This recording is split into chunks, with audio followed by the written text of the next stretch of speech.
Welcome to Speak English with me. Improve your vocabulary, grammar, and pronunciation with our engaging lessons. Hello, everyone, and welcome back to Speak English with me. I'm Sam. And I'm Emma. We're so happy you've joined us today because we're going to talk about something that almost every English learner experiences, no matter how long they've been studying. You know a lot of vocabulary, you understand conversations, you can even watch movies without subtitles sometimes. And then one day someone asks you, "So, what's the problem?" Suddenly, your mind goes completely blank. That feeling is so frustrating because you know what happened. You remember every detail. You can explain it perfectly in your own language. But in English, everything gets mixed together. You start with the middle of the story, jump to the ending, remember another detail, go back to the beginning, and by the time you've finished speaking, the other person is even more confused than when you started. I think that's one of the biggest surprises for intermediate learners. They often believe the difficult part is learning more vocabulary. Sometimes it is, but many times the real challenge isn't knowing more words. It's knowing how to organize your thoughts while you're speaking. That's such an important point because communication isn't only about vocabulary. Imagine two people who know the same number of English words. One person tells a story in a calm, logical order, and the other shares the same story in a random order. Even though they know the same English, one sounds much clearer. Let me ask you something, Sam. Has that ever happened to you in another language? Oh, many times. I remember asking someone for help at a train station when I was traveling. My train ticket had a problem, and I wanted to explain everything. Instead, I spoke for almost 2 minutes without taking a breath. I mentioned my ticket, then the train platform, then my hotel reservation, then the weather for some strange reason, and finally I stopped talking. The employee looked at me with a polite smile and simply said, "So, what do you need?" Wait, really? I wish I were joking. That's actually a perfect example because you weren't missing vocabulary, you were missing structure. Your listener had to work really hard to understand what mattered and what didn't. That's what we're exploring today. If you can explain a problem clearly, people can help you much faster. Whether you're talking to customer service, a colleague, your teacher, a doctor, a hotel receptionist, or even a friend, your message becomes easier to follow. And here's something that many learners don't realize. Native speakers don't always use complicated language when they explain problems. They usually keep things simple. They just organize the information well. Let's compare two different versions. Great idea. Here's the first one. I don't know. Yesterday, my computer... Well, first I downloaded something, then today it stopped working, and I had work to do, and maybe the internet was slow, and then there was an update, I think, and nothing happened, and now I don't know.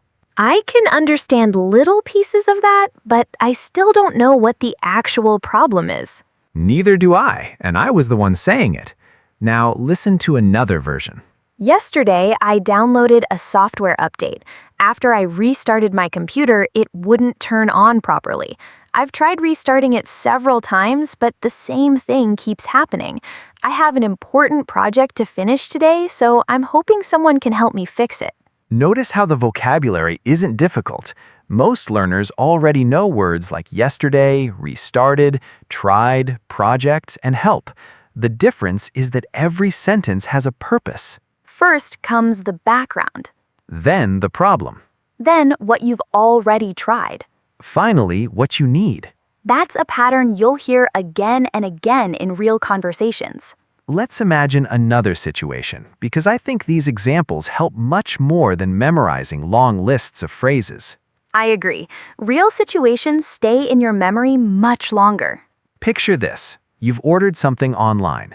You've been waiting for a week. The delivery date has already passed, and you decide to contact customer support.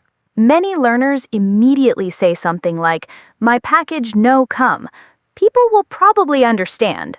They probably will, but if you want to sound more natural and make the conversation smoother, you can build the explanation step by step.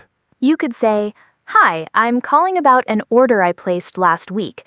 The website said it would arrive on Monday, but I still haven't received it. I've checked the tracking information several times, and it hasn't changed for 3 days. I was wondering if you could tell me what's happening." Doesn't that sound calmer? There's no panic, there's no rushing. Every sentence gives the listener another piece of the puzzle. That's something I notice when people become nervous. They think speaking faster will help them explain the problem. But it usually has the opposite effect. Yes, the faster you speak, the easier it is to leave out important details. I used to do that all the time. Years ago, whenever I had a problem at work, I'd walk into my manager's office already feeling stressed. I'd start talking before I'd even decided what my first sentence should be. After a minute or two, I'd stop and think, I'm not helping this situation at all. I can picture that so clearly because we've all been there. Stress changes the way we communicate. One day, my manager smiled and said something I'll never forget. He said, "Tell me what happened first." Such a simple sentence. It completely changed the conversation. Instead of trying to explain everything at once, I focused on the beginning. Then he asked another question, then another. Suddenly, the problem didn't feel so complicated anymore. That's another lesson for today's episode. You don't have to explain every tiny detail immediately. Give people the main story first. If they need more information, they'll ask. That's how real conversations work. They're not speeches, they're shared experiences. One person explains, the other person asks questions, and together they build the full picture. Let's give our listeners a few phrases they can start using today because these are incredibly flexible. Good idea. If you're introducing a problem, you can begin with, "I'm having a bit of trouble with," "I've run into a problem with," "something unexpected happened," or "I'm not sure what's going on, but..." Those openings sound calm and friendly. They also prepare your listener for what's coming next. Then you can explain the background with phrases like, "It started yesterday. Everything was working fine until, at first I thought, the issue began when..." Then describe what you've already done. You might say, "I've already tried restarting it. I've checked everything I could think of. I followed the instructions, but it still isn't working." Finally, explain what you need. "Could you help me figure this out? Do you know what might be causing this? Is there anything else I should try?" See how these phrases fit together naturally? They're like building blocks. You don't have to memorize one perfect speech. You simply connect small pieces in a logical order. And here's something else that's worth remembering. Don't be afraid to admit that you're confused. Some learners think they have to sound confident all the time, but saying, "I'm not completely sure what caused it," is natural English. Nobody expects you to have every answer before asking for help. I love that because it takes away so much pressure. Communication isn't about pretending you know everything. It's about helping another person understand your situation well enough to help you move forward. And I think that's the biggest lesson so far. When people understand the order of your story, they don't have to guess what you're trying to say. Instead, they can focus on helping you, and that's really what good communication is all about. You know, there's another reason this matters that doesn't get talked about very often. When you explain a problem clearly, people don't just understand your English better. They also feel more confident that they can help you. That changes the whole atmosphere of the conversation. That's true. Think about the difference between someone who sounds overwhelmed and someone who sounds organized. Even if both people have the same problem, the second person often gets better responses because they've made it easier for the listener to understand what's happening. Let's imagine a situation at work. Maybe your manager walks over and asks why a report hasn't been finished yet. A lot of English learners panic because they don't want to sound like they're making excuses. I've seen that happen. Someone starts talking very quickly and says, "My computer was bad, then internet, and my colleague wasn't here, and I couldn't send it, so yeah." The manager is probably thinking, "I'm still waiting to hear the actual story." Now let's rebuild that answer. I started working on the report yesterday afternoon, and everything was going well at first. Later, my internet connection kept disconnecting, so I couldn't access the company database. I tried using my phone as a hotspot, but that wasn't stable either. Because of that, I couldn't finish the final section. I'm working on it now, and I expect to send it this afternoon. That response sounds responsible. You're not blaming everyone around you, you're simply explaining what happened in a logical order. There's another phrase in there that I really like. I tried. That's such a useful expression because it shows you've already made an effort. Yes, compare these two sentences. I can't log in. I can't log in. I've already reset my password twice, but the same message keeps appearing. The second version answers the listener's first question before they even ask it. That's something you'll notice in many natural conversations. Good communicators often answer the next question before it arrives. Here's another example. Imagine you're staying at a hotel. Oh, I actually had something similar happen a few years ago. Really? What happened? I checked into my room after a very long flight. I was exhausted. All I wanted was a hot shower and a good night's sleep. I walked into the room, turned on the air conditioner, and nothing happened. After traveling all day, that's the last thing you want. I stood there hoping it would suddenly start working. It didn't. Then I thought, now I have to explain this in another language. Did you feel nervous? A little, not because the English was difficult, but because I didn't want to sound rude. The receptionist hadn't caused the problem. That's another important point. Sometimes learners think they have to sound dramatic before people will help them. But being calm is usually much more effective. So what did you say? I walked back to reception and said, "Hi, I think there's a problem with the air conditioner in my room. I turned it on a few minutes ago, but it doesn't seem to be working. I waited for a while in case it just needed some time, but the room is still very warm. Would someone be able to check it when they have a moment?" That sounds polite from beginning to end. The receptionist apologized, thanked me for letting me know, and sent someone upstairs within a few minutes. Imagine saying only, air conditioner broken. They'd probably understand, but the conversation would feel much less natural. Giving a little context makes everything smoother. Let's move to another situation that almost everyone has experienced at least once: technology. Technology has a special talent for causing problems at the worst possible moment. Isn't that the truth?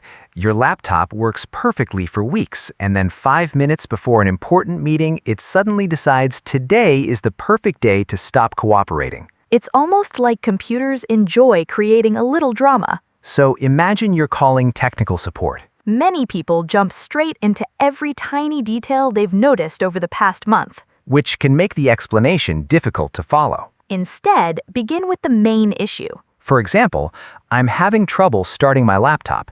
This morning, it turned on normally, but after about 5 minutes, the screen went black. I've restarted it several times, and the same thing happens each time. Is there anything else I should try? That's clear because the information follows a timeline. First, what happened, then when it happened, then what you've already done. I think timelines are incredibly helpful. Me too. Words like first, then, after that, a few minutes later, since then, and finally quietly guide your listener through the story. They don't attract much attention, but they do a lot of work. Here's another small tip. Don't worry if you can't remember the perfect word. Keep the conversation moving. That's such an underrated skill. Let's pretend you can't remember the word charger. Instead of freezing, you could say, the thing that gives power to my laptop isn't working. Will that sentence win an English competition? Probably not. Will people understand you? Very likely. Communication is often about finding another path instead of stopping completely. Before we finish today's examples, let's imagine one more situation because I think this happens to almost everyone sooner or later. Go on. You're meeting a friend for lunch, but you're running late because your train was delayed. That's a much more realistic explanation than simply saying, "Sorry, I'm late." You might say, I'm really sorry I'm running behind. My train stopped between stations for about 20 minutes because of a signal problem. I thought I'd still arrive on time, but the delay became longer than expected. I should be there in about 10 minutes. Notice how that sounds honest without becoming overly dramatic. You're explaining the situation, not writing a movie script. And here's a question for everyone listening. Think about the last time you had to explain a problem in English. Which part was the hardest? Was it describing what happened, explaining what you'd already tried, or asking for the help you needed? That's a great question because once you know which part feels difficult, you can spend a little more time practicing that specific skill instead of trying to improve everything at once. Small improvements in the right place often make the biggest difference in real conversations. You know what I find interesting? Most communication problems aren't caused by grammar mistakes. They're caused by missing information. The listener isn't struggling because you used the wrong tense. They're struggling because they don't know what happened first, what happened next, or what you need from them.